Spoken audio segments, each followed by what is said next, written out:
that crazy pink color. I was just like, yeah. What did you just say? Oh Lord. Here oh, we you go. never.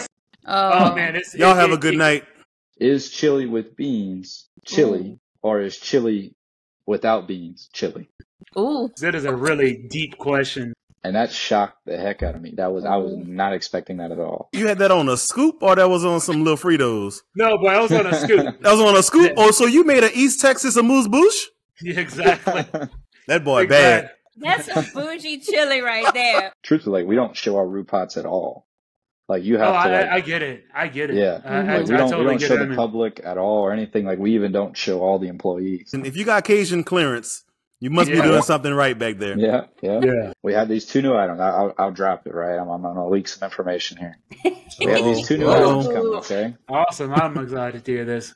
You know, like, going to Connecticut and selling Cajun seasoning is equally as hard as selling Cajun seasoning in Louisiana, but for different reasons. Right. And, you know, that just kind of leads into the question is how do you guys handle such a highly competitive market of Cajun seasoning? I mean, this is just like, man, this has got, I mean, I'm in the store and I'm like, man, there's a new one every time I go in there. Every time I go, there's a new Cajun seasoning and I want to try everything. Yeah. Like, God, I'm like, I cook a lot, but man, I don't cook that much.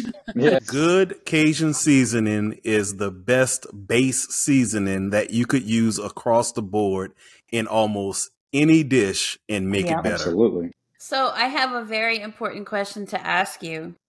Sure thing. How did you navigate around the Ragin Cajun, you know, with UL? How did y'all navigate that trademark? That's an interesting one. That's an interesting question. So,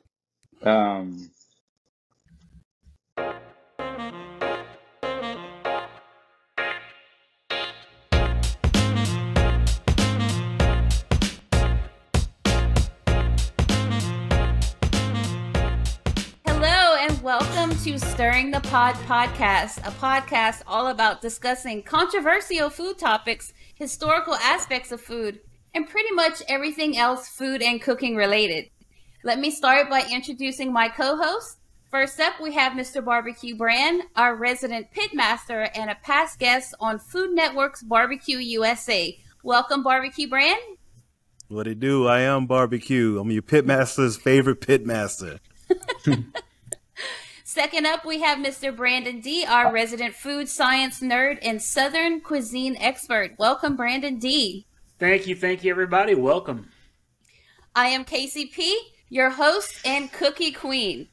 Tonight we have a very special episode for y'all. We have a special guest in the studio with us. Welcome to the podcast, Peyton White from Acadiana Kitchen's, home of Ragin Cajun products and Cajun's Choice products. Welcome to the show, Peyton. Thank you. Thanks for having me, guys. I'm really excited to, get on this call today and discuss some all things Cajun, right? Yes, that's absolutely. right. That's right. Yeah. All right. Who wants to start off? Well, I'll start off. So Peyton, what's the inspiration for Ragin Cajun products? I'll start from the beginning as best I can without taking up an hour, right? No, I'm just kidding. So about almost 40 years ago now, in the early 80s, the previous owner of this company, formerly known as Southern Seasonings, he was like a Tar-Gil Basin Broussard, right? So he was a Cajun product, Cajun food manufacturing facility, manufacturing plant. And over the years, when the opportunity presented itself, he purchased a few brands, maybe came up with one or two along the way. And over the years, we've kind of narrowed it down. So to our main 2 brands, and that's the only 2 brands we are continuing to push. Anything new would either be added to the current lineups that we already have or maybe an acquired brand in the future. There's always different possibilities with that.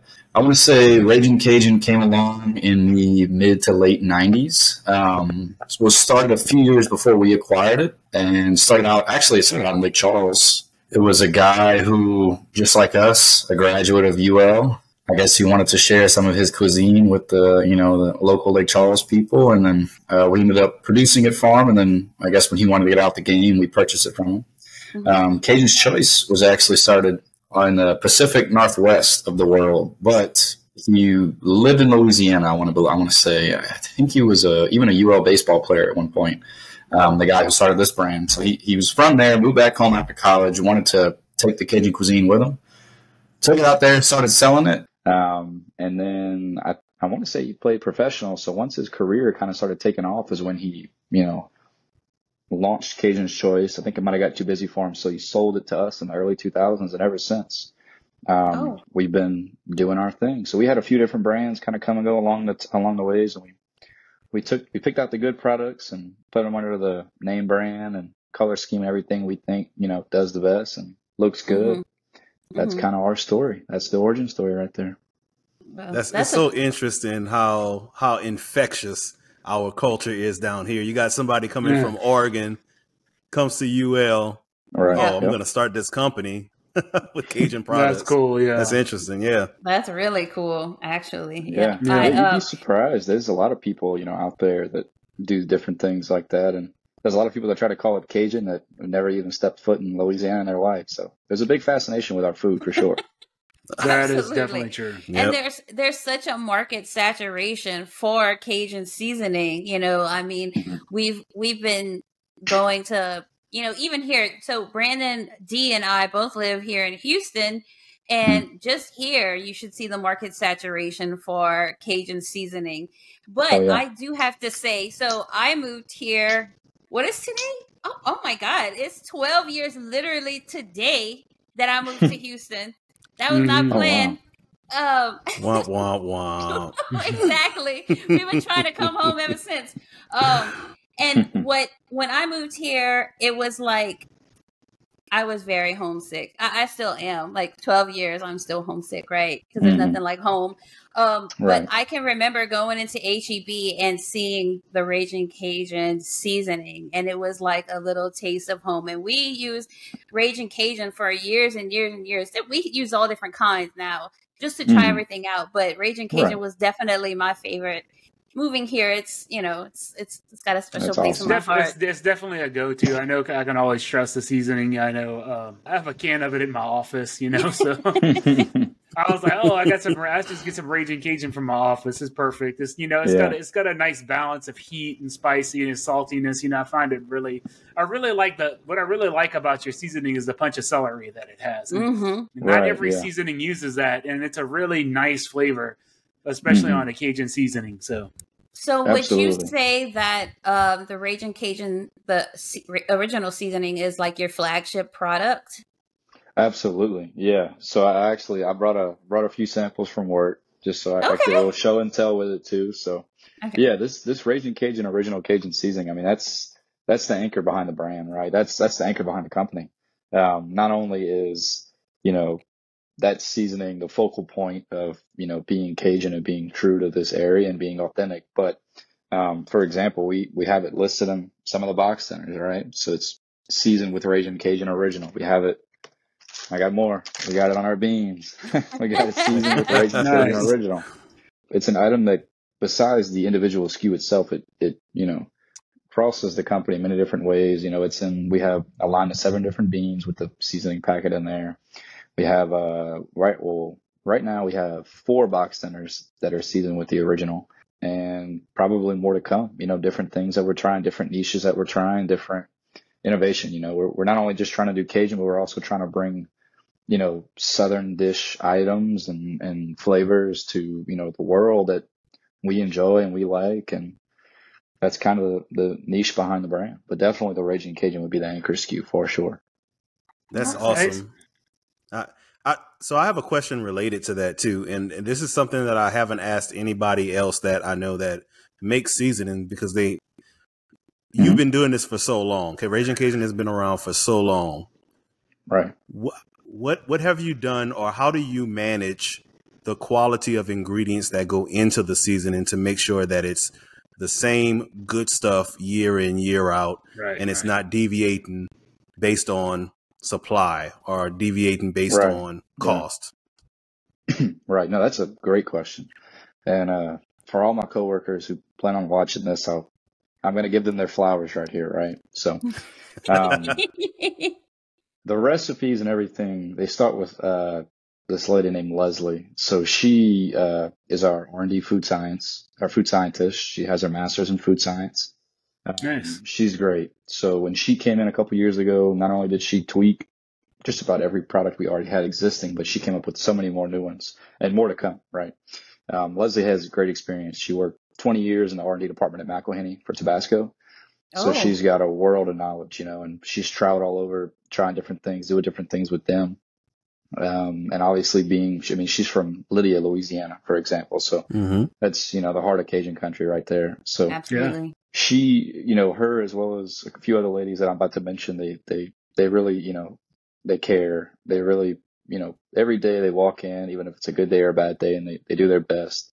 And it all starts with, you know, it's I call it all the time. They're a three-headed beast, right? But we'll start with Leslie because, you know, she's in charge of the recipes and making sure the ingredients are good and quality testing, you know, quality assurance, quality control, all that good stuff.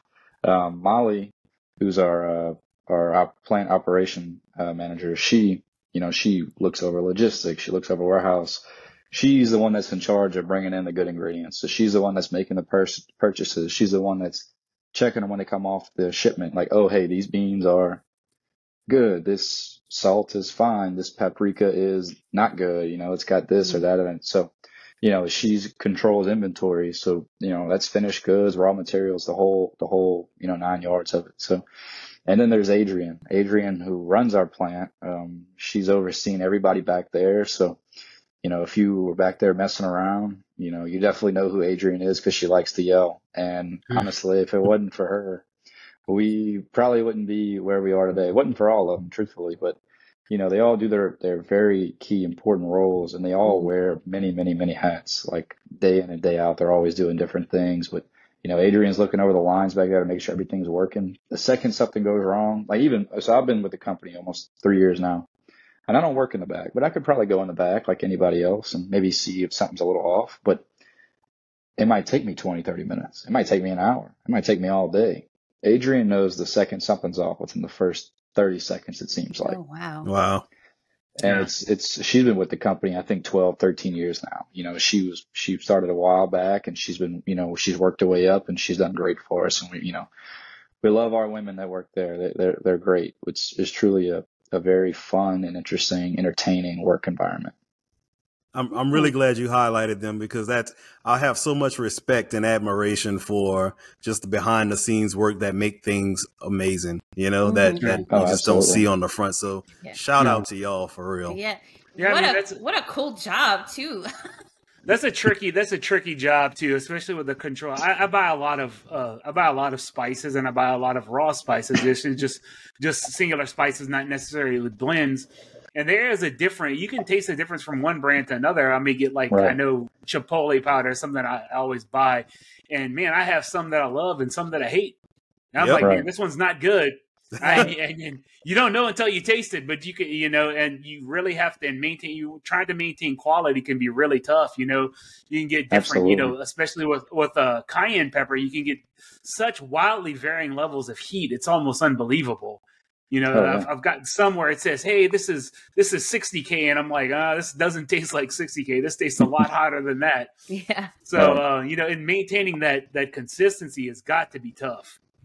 Oh yeah, definitely. I mean, it's Molly and Leslie and Adrian, they all do a good job of that. So it's like if it does for some reason pass one, the next one usually catches it in line. But like I said, I couldn't go back there and do any of that stuff. I would need at least some extensive training, way more than they have. Or way more than they needed, because they picked up. You know, they're pretty quick with it, and we're constantly coming out with new items, and it's like brand new ingredients sometimes. You know, like different things we've never seen before, work wise. So that, you know, they have to look after different things and stuff like that. So they're great. They truly are. I mean, the whole team is great. I'm not going to leave everybody out. They're all great over there. I'm just a salesman. What do I know? Oh man, that sounds like such a cool just work environment. I mean, how cool is that? Like, I want to be a food scientist. Yeah. No, she definitely has a fun role. I mean, so we just started this new thing, right? We're in a new plant for the first almost 40 years, we were in Broussard, Louisiana, in this whole 7,000 square foot building. And it was manufacturing, it was plant production, it was offices, it was everything. Now we're in North Lafayette on I-49, right before the Karen Crow exit. And we're in a 35,000 square foot building. Wow, that's a lot more space. Yeah, and we're already packed out. That's the crazy thing. The business has grown that much. And we're doing, you know, these great things, thankfully, that, you know, led us to this. But I mean, it's crazy. So like Leslie, now we have this thing, since we have this industrial kitchen now where Leslie gets to go and create products and everything. So, you know, we have this idea board, right? So let's say we're trying to do, you know, let's just say, for example, we wanted to do a seafood seasoning per se. Leslie goes out, she buys some catfish or shrimp or whatever it may be. And we have like our family dinner Wednesdays where she does some product testing. So not only do we get to eat good, we also get to try new things, and we're all involved, you know, like, I mean, even the, you know, from the CEO to the food scientist to the accountant to the sales guy to whoever it may be, you know, the warehouse manager, we're all trying these products together, and we're all trying to take this feedback to put out something that is good, high quality. And the big thing for us is we like to keep it, you know, lower sodium if we can. But the negative with that is, and either living in Louisiana or being from Louisiana, you know, the second you get too many chefs in the kitchen, it can get messy. So you got to watch what you do. Yes, indeed. Yep. Yes. Yeah. Yeah. That's you gotta play your cards right. You know, some Wednesdays get hostile. Some Wednesdays are happy. Just depends. Oh man, that's funny. Oh, that's so. Yeah, the TikTok videos are so like the stuff that, you know, you guys are serving for lunch. I'm like, man, I wish we just get the leftovers, you know, from whatever executive meeting, you know, they just put it in the kitchen like, leave it for the plebeians over here. It's Houston. It's either going to be one or two things. It's going to be barbecue or Mexican. That's pretty much your choice. Exactly. Right. Yeah. Exactly. Oh, man. Okay. So how did you guys branch out into having all these different products, like your red beans, your jambalaya mixes? What kind of pushed y'all into that direction? Some of these items were already part of the brand when we purchased the company. But then some of the stuff, like, you know, obviously we come up, you know, over the years. A big thing that we've done more recently is a lot of consumer testing. You know, we talk to people, we get on the street, we get in front of buyers, we get in front of just a common everyday Joe Blow, just like me at the grocery store, and we just talk to them. What do you like? You know, do you like this? You ever had that? Or if you do like this or you don't like this, what don't you like about it? Or what would you like different? So that's kind of the mix behind it. We've had like the full line of beans for a while now, with some more to come. Hopefully we're looking into this year, maybe beginning of next, with some different innovation. I think that, you know, these new products that we're going to come out with are going to be exciting. We do have some brand new boxes or some box mixes coming out probably into this month, beginning of next. So that'll be exciting to see. But it's pretty much like we do a lot of Google Trends searches too. So like if you were to go past 12 months on Google, steak seasoning, for example, was like the number 3 search seasoning. And if you pop down to Cajun, is ironically enough the number 2.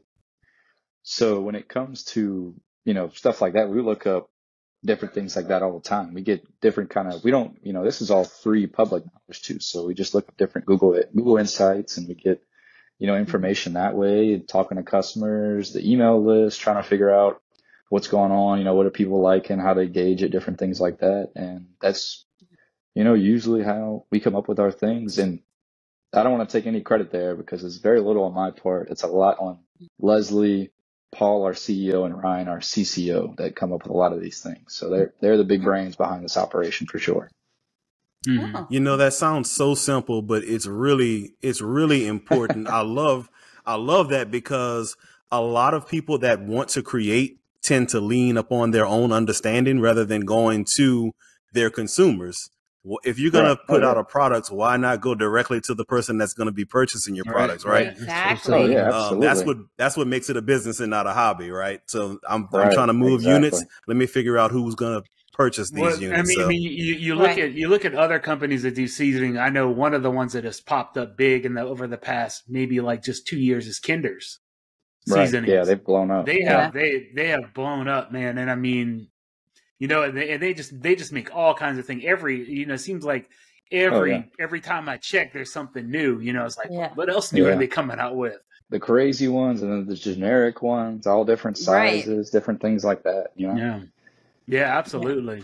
Oh yeah, they definitely have quite a variety and always something very unique. But so going back to your steak seasoning. So thank you so much once again for sending us that box. We are definitely gonna make good use of it. Actually, we already have. Good. And we made some meatball stew with that roux, which we we're big supporters of jarred roux, even though all the controversy that surrounds it.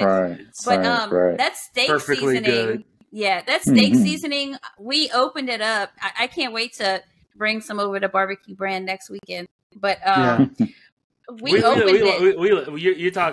three of us, we love cooking. We love cooking beef. So, that's one of our favorite things to cook. So, there's definitely going to be some planned videos with that. I'm just going to do probably just like your classic steak with the seasoning and, and I'm going to might throw a few oddballs in there, to do something different. So, we have some plans. We definitely have some plans. But we definitely be on the lookout. The steak seasoning is really good. I mean, it really hits the notes that it should. And it's not like anything I've tasted either. I would say, it's kind of, it's not like a Kinder steak season or other steak seasoning. It's really its own thing, which is awesome. Yeah. So it's got a unique blend in there, right? So we don't have any MSG, which kind of would normally hit on some of those flavor notes, on your tongue. Well, we have the select list of spices and ingredients we have in there. It really hits those umami notes in your tongue, which really kind of gives that MSG mock flavoring, that savoring, that I need more, I want more without the MSG. So that's the good part of it. It's a very high quality, high usage, low sodium, obviously. Good all around steak seasoning. I mean, I use it on all kinds of things. I use it on fish too. It just depends what I'm cooking, It's really good. Like, just put it in your hand and lick your palm. That's what we would do. We just taste it. We just taste it. It's like, if it tastes good by itself, it'll taste good on food. So, Absolutely. Yeah. That's it. It was one of those moments where like, wow, this is like, it just keeps changing. It definitely, when you taste it, you're like, man, I definitely need to taste this on some steak. Oh, definitely. Oh, yeah. We're making Barbecue Brand so jealous right now. Man, I can't wait to bring him some. I'm just having like all of these thoughts of like charcoal and like all of these other, the meat just like slowly moving across my brain with the steak seasoning, the slow shake. And we're all a bunch of, we all always searching for new seasonings, new things to try. I mean, I have a storage problem I have so many seasonings I barely have any room to store them. So this is a fact. That's how most of us do, We're all we need a whole pantry. Yeah, we basically have a whole pantry just for the seasonings and stuff that we try and collect and have to stockpile. Awesome. That's funny. So you mentioned something about MSG. So tell us, do any of your products have MSG in it? I know that's a big controversial subject when it comes to Cajun seasoning across the board. So tell us about that. Yeah, no, we are a MSG-free facility, so none of our products have any MSG whatsoever. We try what we can to even hit some of the other ones. Like a lot of our stuff, obviously besides like roux, for example, is gluten-free. There's no flour or different things like that. So that's usually, the mix. We're not only just trying to be a low-sodium brand, we're trying to be healthier, more premium ingredients all the way around. So eventually we want to get kosher certified and a couple of different things like that, in the process. Once we get it's a step by step for this new facility, right? So like we got our FDA approval, then we got to do a couple of different other, food safety audits before we can start getting underway to do some of those other things. But it's all in the process, and we want to be as healthy and clean and tasty as we can be, because it's like a common misconception about Cajun. At least when I'm pitching these products, outside of the South, is everybody thinks it's spicy, it's not necessarily spicy. Now we do have a Ragin hot seasoning, which, is about how heavy of a hand you have at the end of the day. But the main thing is flavor. We want everything to have flavor. We want everything to be true, authentic. Like I want to close my eyes and, I want to imagine my grandma cooked it, Exactly. I always say what about Cajun/Creole food? It's highly seasoned, slightly spicy. Right, exactly. It's highly seasoned, slightly spicy, not a high level of spice.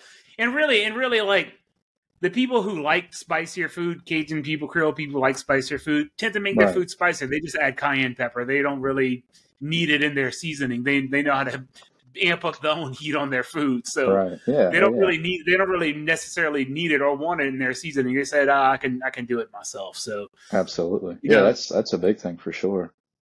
That's I like a little more heat myself, Not everybody. Me too. Yeah. I tend to gravitate. Definitely. You said y'all have a spicy season, I'm going to find it. Oh yeah. I'm going to order it. Yeah, but that's the same. It's just like what you said, B. It's like if I need my food more spicy, then I'm gonna spice it up. My seasoning, I want it to just be good, and but not. Maybe I don't want it to be. Maybe I want to cook with it, and I don't want this to be too spicy. Right. I have that option to, just like the low sodium, which I love. I love seasonings that have low sodium because, especially being a barbecue guy, I like to be able to control my salt levels. So I want to be able to pack flavors, layer flavors without layering on sodium after sodium after sodium unit. Absolutely. So I really like that about it. It's a lot to do with cost too, because salt is cheap and heavy. So it's true. Yeah, that's a big thing too. We get a lot of people like customer call-ins every now and then. They're like, I know you guys say you're lower sodium, but on some of your things, salt still is the first ingredient.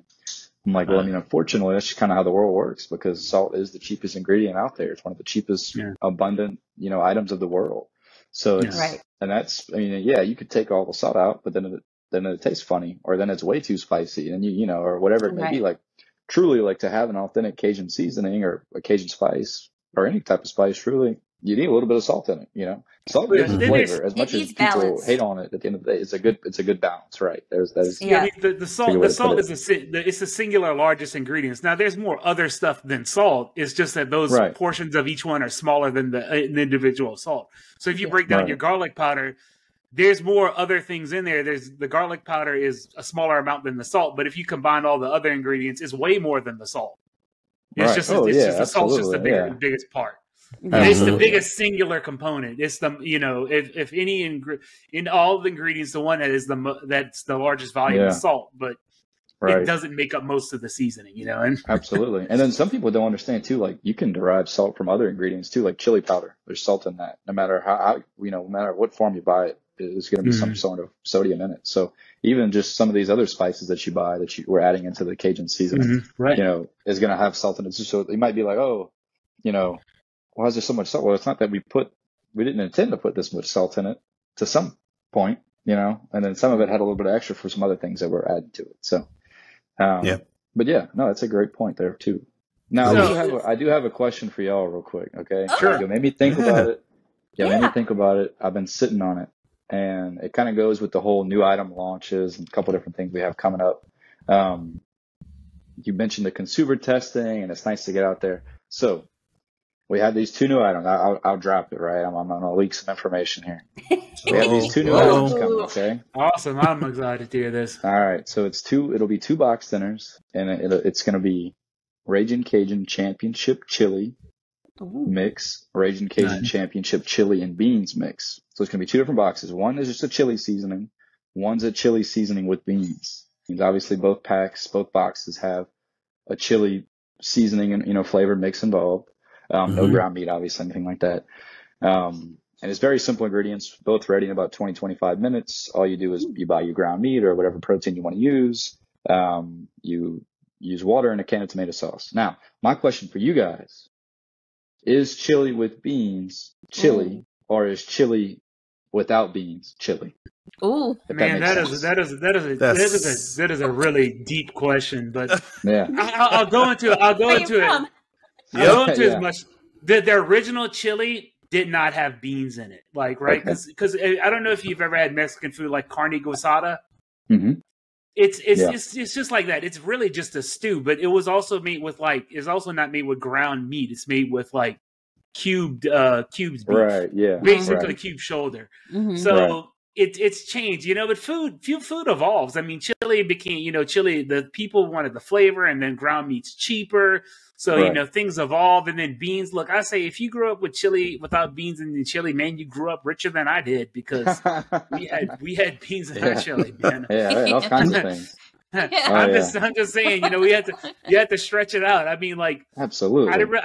living in Texas, it's kind of controversial. Some people say, "Oh, it can't have beans." Some people say it does have beans. It's really up to you. I mean, it's really up to the person. If you like beans I like beans in my chili. Look, I like beans in my chili. I like beans in my I chili. Unless I'm having like a hot dog chili or something, and then I just like different. straight up. Yeah. Right. Absolutely. Now, I've had chili with beans that I liked and didn't like. I had chili without beans that I liked and didn't like. So Absolutely. Oh yeah, me too. Yeah. it all depends how you cook it and how you want it. But I mean, That's an outstanding response we've had, especially so like my job, part of the being in sales is we have a new product. Once everything's done, I go out and I'm calling all these other reps we have all over the country and telling them different things, between actual salespeople or brokers or whatever it may be. And the outstanding response, especially in Texas, but for the most part of the U.S., was chili with beans is not chili. And that shocked the heck out of me. I was not expecting that at all. I didn't realize chili with or without beans was this controversial of a subject. That was news to me. Yeah. So. Yeah. But I also see, like, if you're talking like chili without beans, I understand, like, it's really like if it doesn't have beans, it's like a bowl of ground. If you make it with ground meat, it's a bowl of ground meat, seasoned ground meat. That's essentially what it is. some loose meat stew. Yeah. So, right. So this is my thing. If you're going definitely like with a chili that's made with cube beef, like cube brisket or chuck roast or something like that, you definitely don't need beans. But that chili is sometimes served with something like rice or something like that. Right, so it might be served with like Mexican rice or something. Mm-hmm. But that's a different thing. It's you get a different. Where you're eating pieces of meat versus just like every bite is just like a spoonful of meat. Different. Yeah. So if you're making traditional chili with cube beef, I would say I probably wouldn't put beans in it. Okay. Right. If you're just making kind of like the modern interpretation, I could put beans in it. Beans or no beans. I mean, I'm not that picky. Just hey, make sure you cook it right. Just make sure it's cooked long enough for your flavors to develop. I think you're going to find that people are going to buy both and they're going to use them both for different applications. So that's what I would do. Probably so. I can't just see myself sitting down eating a bowl of chili without either some other meat in it or some beans. Like KCP said, it's just some loose meat. Like what? I don't know. That's weird to me. You are speaking to, I was the chili cook-off champion at my old job. So. There you go. There you go. It didn't have beans in it. But you had stuff to go with it. It had a little accoutrements with it, Yeah, I did it. What I did was it was made, but it wasn't made out of ground beef. It was made out of smoked beef cheeks and smoked brisket. So it was a shredded beef. So it was different. So I did serve it. I served it with a corn chip, and I served it with a little bit of cheese. It was a corn chip, a little bit of cheese. A little bit of this jalapeno pickled red onion jalapeno relish I made, and a little bit of Mexican crema.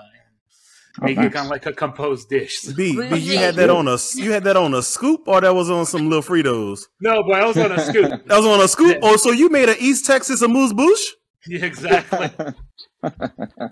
That boy bad. That's a bougie chili right there. It was they making chili like that. Yeah, it was. Hey, go big or go home, man. Absolutely. What I'm gonna say. No wonder why you won, man. That sounds good. Yeah, I said sure do. Well, I knew everybody was going to be making like the standard chili, so I said I got to stand out, so I did something different. Absolutely. But he didn't take my advice because I was like, I think you should just get some wolf chili and fool them fools. But beans and chili, it is a very controversial topic. Oh, yeah. I don't think it's that big of a deal. There's no chili police that's going going to show up at your house and give you a ticket because you don't have beans in it. Only if you post it on Facebook. Right. Definitely. You post it on Facebook and you get an earful. That's a public there. I have to say, if you're doing the ground meat version, I don't think it matters. If you're doing a traditional version with cube meat, I would kind of go for no beans because I think you're kind of missing the real kind of effect of it. It's not really far off from like a Louisiana perspective. It would not be that far off from like a rice and gravy without the rice. Right. That's kind of what it is. It's just kind of like a stewed meat. That's pretty much. Yeah. There's nothing different flavor. Yeah. Exactly. Absolutely. We'll just they got the chili powders, or the chili. I don't know. See, that's also another thing. If you use chili powder, or do you use dry chilies and make it into your own chili powder, or blend it? Because you can take the dry chilies and you can soak them in stock and grind them up, or you can use chili powders and mix them together. Different chili powders have different flavors. I mean, my personal favorites are guajillo and ancho and chipotle. That's my personal 3 top choices. When I make chili, that's the ones that I blend because that's my favorite. And there's other ones too. I love ancho. Pasilla chili pepper powder is pretty good. They all have really, really different flavor profiles. So when you're making chili, it becomes pretty complicated. You want to balance heat with smoky, with sweet. Ancho tends to be a little sweeter than chipotle. Guajillo is a nice balance. Chipotle is really smoky. It's probably the smokiest of those 3. So when I make a chili, I try to balance those flavors out. The sweet with the smoke. So when I actually taste chili powders, I'll actually taste the chili powder and I'll use a little bit of salt.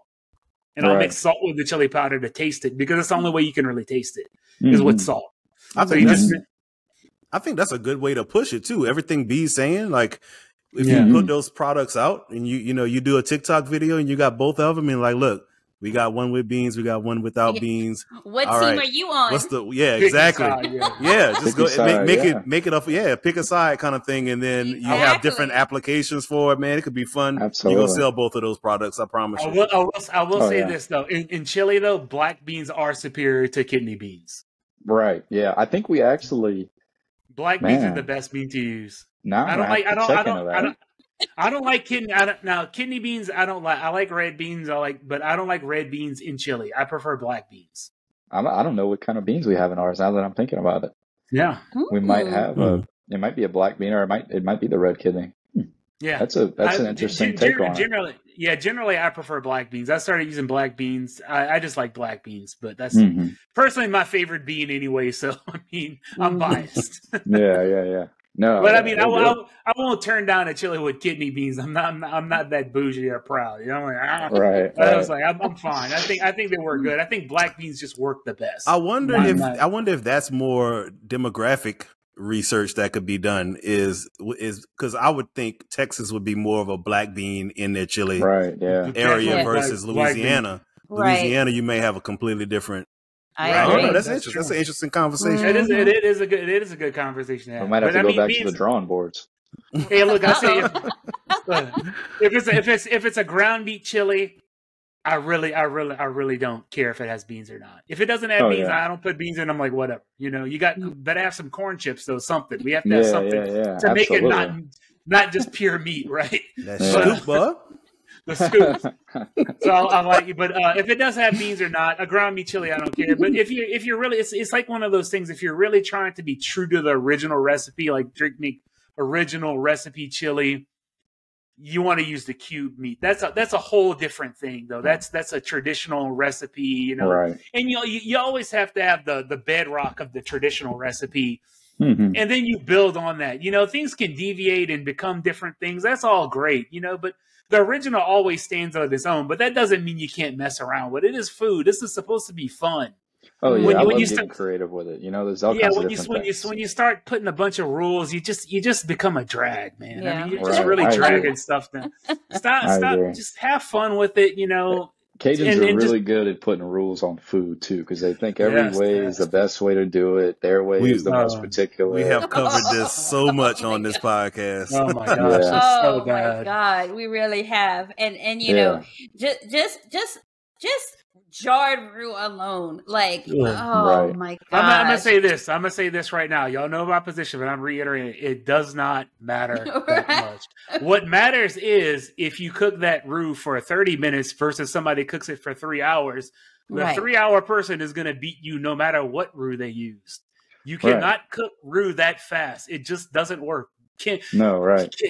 Chemically speaking, physics wise, it doesn't work like that. It has to be cooked a long time. Yeah. Right. Sorry. Yeah, our roux, speaking of roux, bam. Yeah. So we got our roux. Yeah, our roux, it slow cooks in these big cast iron kettle pots. I want to say there's different size batches, but I think the biggest we can do is maybe 60 gallons at a time.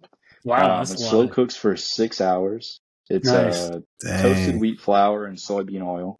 I actually made a rice and gravy earlier. Now, I can't really say that I made it because the crock pot did it, but I like using water versus a chicken stock or beef broth, or kind of keep the sodium out, you know? And I used pork. I cut up some potatoes and some carrots I put in there too, and I just put a couple scoops of this in there, put it on my lunch break, came back home and ate it, and it was fine. You know, it was great. I seasoned it on my own. I kept the whole season to how much you like it. You season it, and you know it's not enough. So that way, when you get your first bowl, you can add a little bit more, then it's perfect. You know, right? That's what I tell people. Like when you're cooking something, especially things, you know, if you're cooking something with starch, it has to cook with some salt to start with. You can't season it, and you have to season it initially, but you don't have to season it that much. Right. You know, just be light with it, and when it comes back, because we're making meatballs too.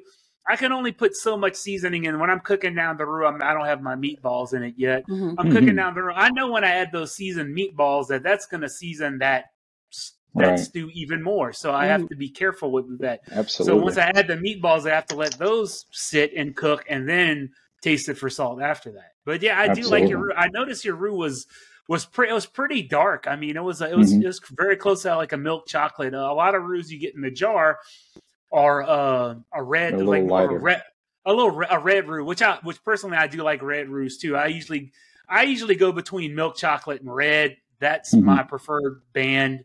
The super dark roux, I like it, but it generally when I make it, it's real heavy for me, and I don't enjoy eating it that much. You know, a lot of it, so it just sits really heavy on my stomach. That's just personal preference. Everybody has a preference for it, but. You know, but no, I noticed the roux is really good. The meatball stew came out great. We'll be posting that video, but we also showed. I have a little trick how to cook roux faster that we'll be posting. And I think is pretty neat. I'm not going to spoil the surprise, but it's pretty nifty. To see that. It's pretty nifty. No, it's pretty cool. One thing too. When you work, I learned this when I started working for this company about 3 years ago now. When you work for a Cajun manufacturing company that makes their own roux, no matter what you use, you can still say you make your own roux. Whether you use this or you making it from scratch. So true. That's so true. So at the end of the day, my CEO says that some of the people we work with say it. We still make our own roux.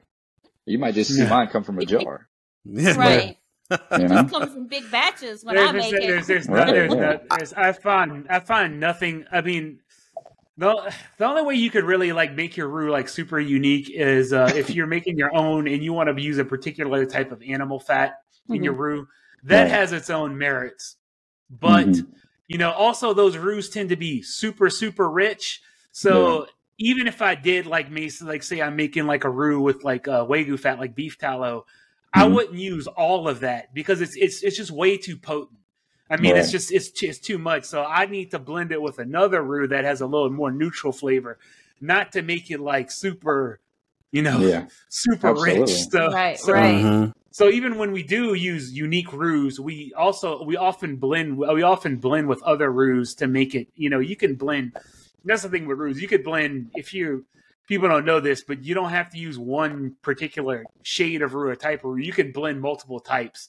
If you need to thicken up your gumbo's too thin, you need to thicken it up. You make like a little blonde roux, and it'll thicken that stuff up so fast. Segue from what you were talking about, how you came home and you put your roux in the crock pot. What are some of your favorite things to cook, like Cajun dishes?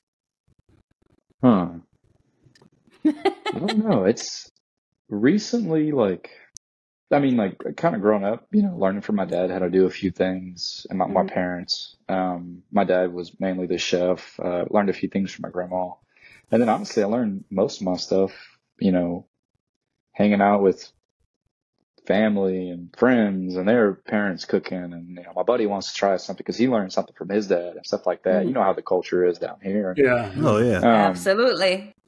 I mean, one of my favorite things, I love rice, right? So, I mean, my man. Yeah, one of my favorite. I mean, it's like a trifecta, right? Like I could do red beans and rice. I could do jambalaya. I could do rice dressing, gumbo. I like all the traditional things, but then kind of branching out with work and what I do for this company and cooking and trying to be creative and trying to, unleash that inner like creativity in my body to when it comes to cooking is, we have a lot of other things too that I guess can be considered Cajun or Southern, whatever it is. But like we do a seafood bisque, and that thing is like by far my favorite. And it's in the box. Like it's one of my favorite things to make because it's just so good. Like that's right now I'm most excited about. I mean, you can't beat a good rice and gravy. That's always a good one too. Yeah, like I made true. today. But then also like I've been trying to experiment. Like I did some crackling the other day with some pork belly. So it's like, that was great. Like I'm trying to like experience and get new things, under my belt, as a glorified chef, not at all, but, yeah, I mean, I like typical, like a good etouffee. I mean, you can't beat any of that stuff, I couldn't really pinpoint my one favorite Cajun dish. I feel, I mean, I guess I'd have to be generic and go with gumbo, because it's just everybody loves gumbo. Everybody loves gumbo. It's almost here, I don't make gumbo before the fall equinox hits, so the 22nd. Right. Yeah, it's got to be fall. You gotta hold out. Yeah, I lie. I probably would if we got an early cold front. I would do it. Absolutely. I just want to see this 60 gallons of roux being made. Right? I just want to put my eyes on it. I would love to take a tour of the facility. That'd be so cool. Man. Hey, if y'all are ever in town, just let me know. Give me a call, shoot me a text, email, whatever it may be. We'd love to. We're just recently we're not opening the plant tours for the public, but if you guys are in town, I definitely would love to show you guys around. I can't just like have a line up outside and show a bunch of random people. Right. I could definitely hook you guys up. That's no issue. Yeah. Because I mean, in the grand scheme of it, right? Like I would love to show everybody everything, but at the end of the day, it's a food plant. So you gotta like those FDA standards. I can't walk into the bag without a smock, a bear net, and a hair net. My hands washed. Make sure my boots are clean. Like absolutely. There's standards we have to follow too. So that's kind of one of the things too, because we get randoms reach out every now and then like, I want a tour and I want to come. I'm like, I can't do that. But at that point, that's you can potentially do harmful things to maybe the product. So it's exactly. You got to watch what you do with that. So we're very particular. Also, like our roux pots, for example, like it's the Cajun ingenuity behind it. The like previous CEO, current CEO, a couple handymans over the years, they've come together and like put these things together piece by piece. So like truthfully, like we don't show our roux pots at all. Like you have to. I get it. Yeah, like we don't show the public at all or anything. Like we even don't show all the employees. Like it's literally, and it's a clean area, but it's just because of the science behind what we do. It's not that we think we have. I mean, obviously, I'm going to be biased, right? We're going to have the best roux ever, but to the quality that we have our product. I'll say your roux is very good. I was very happy with the results. I was very happy with the color that I achieved. I was happy with but I understand that I'm my day job. I'm a mechanical engineer. So there you go. So I understand keeping like the trade secrets. Like at work, and that's about the only secret we keep. Yeah. Yeah, at work we have where we do stuff at my job, we have areas that we do not show the public because it's just a trade secret thing. We make our own material and it's done in a particular way, and we can show people how we assemble things, but you're never going to see us doing this stuff in the back. That is not absolutely. You got to be doing something right. Right. Yeah. If you got Cajun clearance, you must be doing something right back there. Yeah. I mean, I think there's only 3 or 4 like Cajun style roux manufacturers in the world, or I'm gonna lower that and say the U.S. I don't know what goes on overseas, but at least in the U.S., like we're one of few, a handful at most, that does this. So that's kind of part of it, right? Like a lot of the roux you see on the shelf, like if you were to if you were to get on I-10, drive over to Lafayette, and go to Champagne's in the All Center, you see a couple different brands of roux. I personally could tell you, and other people out there too, and the people that work for these companies, we know this stuff. I could tell you what roux, is made by this one company. I could tell you what roux we make, and it's not just our own, similar but different recipe, but I could tell you which ones we co-pack and produce for other people. And then I could tell you the other third brand too. There's even like a Texas brand or two that are out there they're all made in Louisiana, so it's an interesting kind of niche of a product that not a lot of people know about or not a lot of people are familiar with. Right. So when it comes I can go and explain, we have this candied jalapeno relish, right? It's a brined jalapeno that we cure in cane sugar for 24 hours, locally sourced Louisiana cane sugar. That's it. That's simple. You understood that, even if you didn't know what the hell that was. I told you and you got it. Cajun seasoning, it takes a little bit more. People are like, well, is it spicy? Is it this? Is it that? It's just a blend of, you got your Trinity and you got your salt and you got your spices and you got this and you got that. That makes it authentic and true to this area.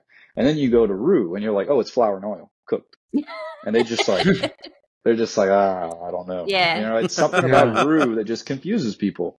And it's a tricky. It really is a tricky ingredient. It's tricky. I can understand the secrecy because it's tricky to cook. You have to have a lot of control on it because it goes from being perfect to ruined in the span of very short span. Exactly. So I mean, I understand that's a very large mass of product, 60 gallons. I don't know how much is that in pounds, but. When that stuff heats off, it doesn't exactly cool down in an instant. It stays hot in a cast iron thing, so you have to cool it down. We jar this stuff at 350 degrees. And for example, this is 16 ounces right here. So roughly we make 60 of these a batch. This is 1 pound. We make 60 of them. Might be more, might be less, honestly. I could be mixing the number up, but I know how big the pots are. I know how much we fill. I know how much we do. That's crazy. That's cool. Yeah. So that's the niche of the roux right there for you, for sure. That's cool. That is awesome. I think there's a lot of mystery surrounding how to use roux, and absolutely. I think us doing some videos explaining how to use it, the cook. We explain how to cook it. It takes time. It's just not something that can be done very quickly. And I mean, there's ways to cheat it, but it generally comes with a big risk. Absolutely. It can burn so easily. It burns almost. I mean, it can burn almost instantaneously. So I've burned my fair share of roux. Trust me, I understand that. It happens to the best of us.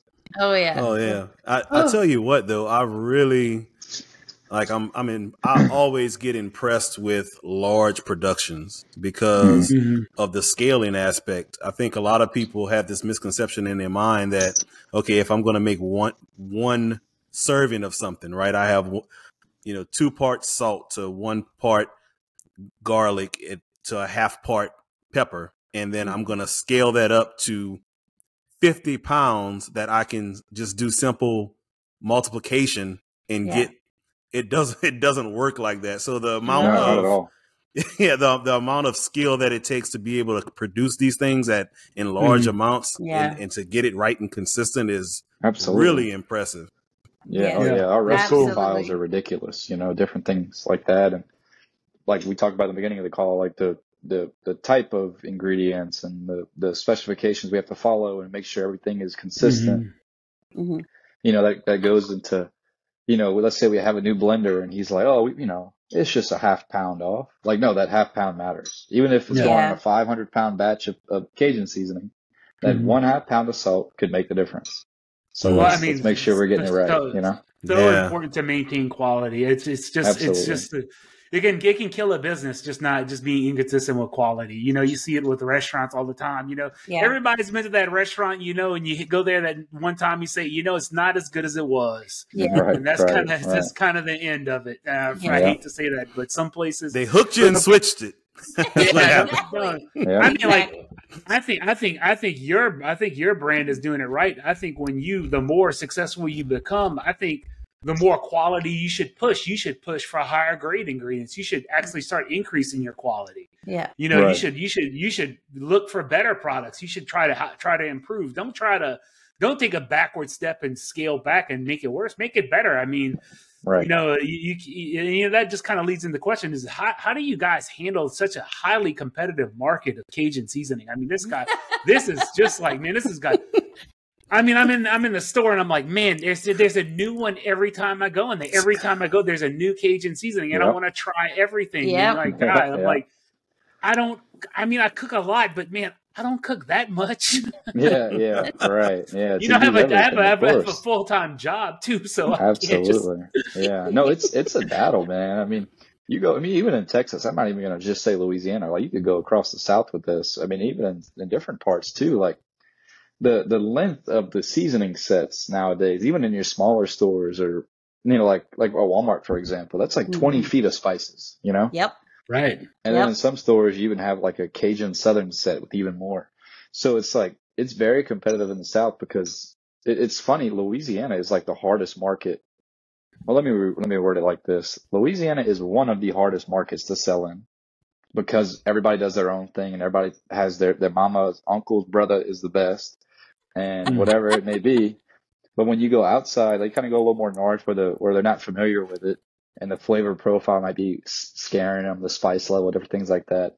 That gets a little harder to sell too.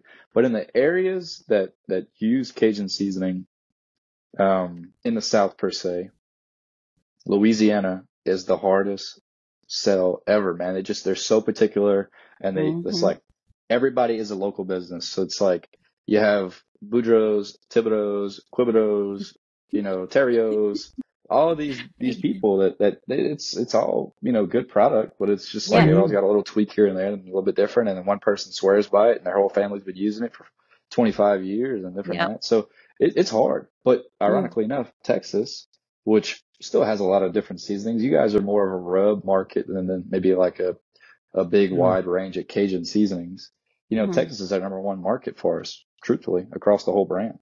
Obviously Texas is huge, so it makes sense, but I mean, there's obviously a lot of transplants, people who like to try different things from all over, but you know, like going to Connecticut and selling Cajun seasoning is equally as hard as selling Cajun seasoning in Louisiana, but for different reasons. Right. In places all around the coast, Texas, Florida, you know, even like places like Chicago, it's a lot easier of a sell because they're looking for something. Like there's only 2 or 3 Cajun brands on the market in Chicago, for example. So that's a way easier sell, which like going into the business, I wouldn't have ever thought that. I would think nobody knows what Cajun seasoning is. They're going to tell me no. Well, when you realize how much of a melting pot Houston, Chicago, New Orleans, Dallas, you know, any big Los Angeles, some of these big cities, New York can be, and all the different, you know, ethnicities and flavor profiles and tastes people are willing to try or whatever it may be. Like those areas are are honestly the easiest sell. But then you go to like small town, like I'm from New Iberia, Louisiana, for example. My grocery, the grocery store that I grew up going to, right down from my parents' house. They lived there my entire life. They still live there. And I worked there in high school. We have like 2 products in the store because of how darn particular those people can be. Oh my goodness. And the only reason why I even worked there was because my dad's friends with the owner. Oh. So it just shows how difficult some of these people down here can be when it comes to their products, you know? Half the stuff they haven't even tried either. It's just, you know, who they know and what they like. Yep. And I think there's a big, like nationwide, there's a big misconception about like Cajun seasoning is Cajun/Creole seasoning, Louisiana. It's not something it's not like a super strong seasoning. It's just very flavorful, but these flavors work in a lot of different things and they share a lot of similar flavor profiles with a lot of different foods. Absolutely. It's not super distinct. Like it's not like something like, man, it's like you taste Cajun seasoning and like, oh, that's, you know, it's not like it has some like, you know, some of the more potent perfumey spices like cumin or cardamom or something that's really distinct. Cajun seasoning is not that distinct. It's just very flavorful. And it's really built on a lot of flavors that people really like. People like onion and garlic and celery salt and red pepper and black pepper, and maybe a little bit of herb in here, but the herbs aren't really super potent herbs. If it uses herbs, Right. Cajun seasoning is really mild. It's very flavorful, but the flavor profile is very. It's not up or down. It's not going all over the place. It's a very level flavor. It's not too anything. It shouldn't be too salty, too spicy, too anything. Right. It's I mean, the that's best. like growing up. I mean, we had one seasoning in the cabinet pretty much. I'm not going to name who it was, but it wasn't us. We all know. Yeah, but you know what I'm saying? Like we used that one brand on everything. I wanted. We made chili. We used that and a little bit of chili powder. We wanted gumbo. We used that and a little bit of Tabasco. We wanted, we were doing hibachi in the backyard. We used maybe some sesame oil and that Cajun seasoning. Like we didn't, you go like I got friends now that I've met through the trade because I travel a lot and relatives that live in some different places. And they got Italian seasoning and this seasoning and that seasoning. When like growing up down here, like we pretty much had salt, pepper, Cajun seasoning, maybe a little bit of garlic powder, maybe a little bit of chili powder. And that, and baking powder. Like we did not have. We kind of keep to the niche down here, ironically enough, as crazy as it is. So good Cajun seasoning is the best base seasoning that you could use across the board in almost any dish and make it better. Absolutely. I tell you this. I tell people this: if you don't have access to you're trying to make some type of Tex-Mex kind of Mexican-inspired food. If you take Cajun seasoning, add some cumin and some oregano and a little bit of chili powder, done. Close. Very, very, very close. I mean, because there's a lot of commonality between Mexican seasoning and Cajun seasoning. I mean, they use salt, a lot of salt, black pepper, red pepper. They use pepper. They use garlic powder, onion powder. And then they use something like cumin, which typically Cajun seasoning doesn't use cumin, but they'll use cumin and maybe like that Mexican oregano, which is a little bit different seasoning, but it's good. But you could take Cajun seasoning, mix it with cumin and some chili powder and a few other things, and it'll go pretty well with Mexican type dishes. Right. Absolutely. So I have a very important question to ask you. Sure thing. How did you navigate around the Ragin Cajun, with UL? How did y'all navigate that trademark? That's an interesting one. That's an interesting question. So,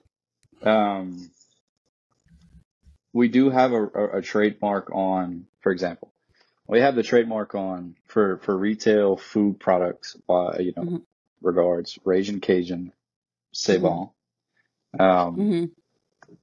And that's the extent of it. Okay. Ragin Cajun's been around since 92, I believe, but I mean, UL was kind of already branding themselves as Ragin Cajun ahead of that. And it's pretty much, there's still talks about it every now and then, to be frank. Meetings and whatnot, all the good stuff. But I don't think there'll ever be an issue with it. Gotcha. Just because we're not trying to act as them. They're not trying to act as us. And if anything, we're not trying to pull any sales off of them. And I'm assuming they wouldn't do the same to us. There is no affiliation. Right. I mean, they don't have any of their own branded retail products, food products. They obviously have their own retail stuff, shirts, different things like that. But they don't have any of this stuff. So, I mean, technically speaking, they would have to purchase the rights to do that. Gotcha. But I mean, I'm a UL grad. We're all UL grad. We have nothing against the university. I love the university. I still go to the football games and the baseball games. Oh, absolutely. I would love to partner with them in the future while still being two separate entities, but do something with them. I think that would be a great opportunity. But yeah, no, I don't think there's any. I can't get into the nitty gritty of it, but there's no hard feelings. Ooh, okay. Oh, excellent. Enough said. Enough said. Gotcha. All right, guys. Y'all have any other questions for Peyton tonight? Here's a controversial one. I like to ask everybody this: what's a popular Cajun or Creole Louisiana dish that you don't like? That I don't like. Yeah. Let me think. Oh, can I answer? Everybody can answer this one. Yeah. Go ahead. Sure. I would like to hear some of y'all's while I think about this, because you guys might give me an idea. I'm gonna say this. to my roommate and his girlfriend in the kitchen right here. Popular Cajun or Creole dish that you don't like. Think about it. I'm going to think about it too. Okay. I'm going to start off. All right. Couscous. I don't get it. Couscous. Okay. Fried cornmeal. I'm like, no, Yeah. not my thing, man. it's like, why am I eat a bowl of grit? I don't care. It's grit and milk. That's what I taste. Barbecue brand. Oh man, that's a hard one because it ain't much I don't eat. I feel that too. I'm not really a picky person, If anything, I like trying. Neither me, but couscous is not. Yeah, I would have to say it'd probably be like it would be something like super southern, like I don't know, like chitlins or something. Yeah. I remember being a kid and waking up on Sunday morning in the house just stinking, and Mama just had that pot rolling. I'm like, nah, I can't do it, man. I just can't do it. Yeah. I've tried tripe, but not chitlins, and I wasn't really impressed with tripe. I was like, this just kind of doesn't taste like much. Yeah. But I would have to say mine is pretty controversial. I do not like black eyed peas. Really? No, wow. it ain't. That's not that shocking. No, that is not that shocking. I don't like lima beans either. Yeah. Like, I guess technically speaking, like, I'm not a big fan of, like, the black eyed pea and cabbage mix, but I've done it. I've eaten it. My roommate actually said he's not the biggest fan of beignets, which is interesting. Wow. He said they kind of sit on his stomach weird and they're a little greasy and whatnot, but. Well, they can be. Yeah. I mean, I do black eyed peas every New Year's. You're right about that, though, Brandon. That is a big tradition. It's a big sales opportunity for us, too, especially because we have the black eyed peas in the bag with the season. Yep. But I mean, man. If I had to guess, man, I'm trying to think. I feel like it would be because I'm trying to think about what I don't like and what I do like, and if what I don't like is Cajun or not, because like it could be seen as like maybe Southern, or maybe I only know about it Southern. Whatever whatever you want to. It doesn't necessarily have to be Cajun, but something you don't like. I'll say this. Okay, that's a good one. My roommate's girlfriend said catfish coubillon. She's not a big fan of it. Ooh. That's on the top of that. That's a hot take. That's a hot take right there. Yeah. But you know what I'm gonna do? I'm gonna say I'm gonna be a little more specific with it. I'm not a big fan of gizzard in cooking. Because people down here will use a lot of that. I'm not the biggest fan of gizzard. I don't like the taste of it, the texture. It's a little weird for me. It's earthy, man. It's when you're talking about bringing in the funk. It does that. I don't necessarily have you're right. I don't necessarily have a dish on the top of my head that I don't necessarily enjoy, but every time there's like a gizzard or something in there, I usually might take those out. That's usually my go-to. Hey, like I say, everybody has a right to like and dislike what they want. Absolutely. You just gotta if you tried it twice and you say no, me and beets, we're never gonna get along. Me either. Like my parents would make that beet salad with that mayonnaise, and that stuff would just turn like that crazy pink color. I was just like, yeah. What did you just say? Oh Lord! You've never seen beet salad with mayonnaise, buddy? Look it up. Yeah, it's I've never terrible. heard of that. Oh man, y'all have a good night. It's bad, dude. It turns like this crazy like pink color. It's horrible. Horrifying. Oh man, that's terrible. Yeah, I'll set that up for you, Brandon. Yeah, please don't send that to me. We're gonna end it on that note. All right. So to close our episode tonight, I always end our episode with a little quote. And tonight's quote comes from someone by the name of Sky Gingell. I don't know. Gingell? Okay. Cooking is not about being the best or most perfect cook, but rather it is about sharing the table with family and friends. So I want to thank you. Thank you, Peyton, for joining us tonight. We really enjoyed having you on the podcast. Absolutely, yes. And we will definitely be in touch with you in the future. Absolutely. And, this has been fun. Thank you so much for staying. This was a great time. Yeah, I want to say thank y'all too. I had so much fun. This was really fun. I'm looking forward to doing something like this again with you guys if it's possible. This was a good talk. For sure. Yes. So all right, guys. Until next time, keep stirring that pot. All right, guys. Have a good night. Hashtag chill it with them morning. beans, you heard? What beans, man? Beans and no beans. Make your pick. Absolutely. All right. Good night, everyone.